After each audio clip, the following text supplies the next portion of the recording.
Hey there, in this video, we're going to talk about predicting support and resistance using Fibonacci confluence zones. And I want to give a couple brief examples. And this is just sort of a simple way to help give you an edge when a pullback is occurring and you're trying to find where the pullback is going to hold.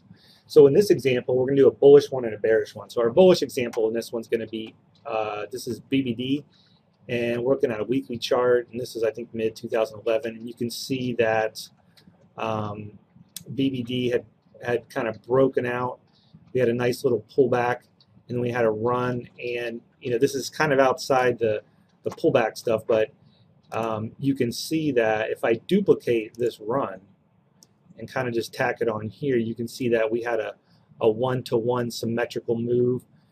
So this would also be a good spot to kind of look for reversal, and in fact that's exactly what happened.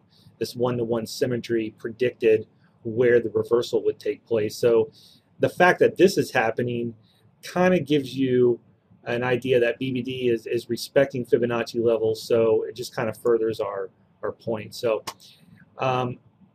so in the initial move, we had seen this, right? We pulled back to the 382.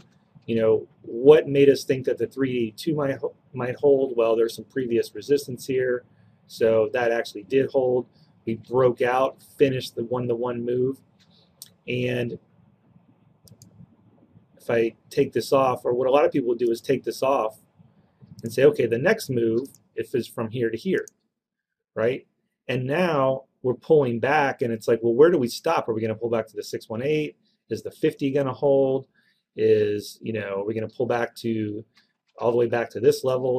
We have different sort of levels we're looking at.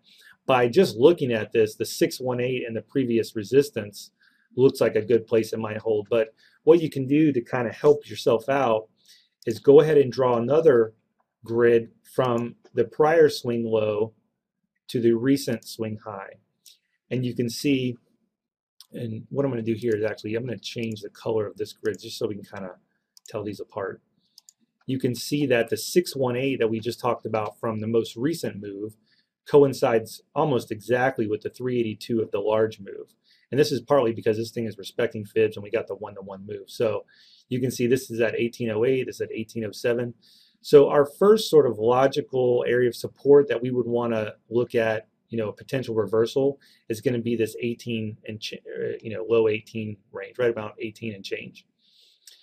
The second level we would look at for support, or maybe a stop if you were to, maybe get a reversal candle or some kind of trigger to enter a long trade here, you may put your stop at this second level where the 50% of the large move coincides with the 786 of the previous move. So we have two levels here that seem to be, giving a good indication that this is where support's going to hold when this thing starts to pull back.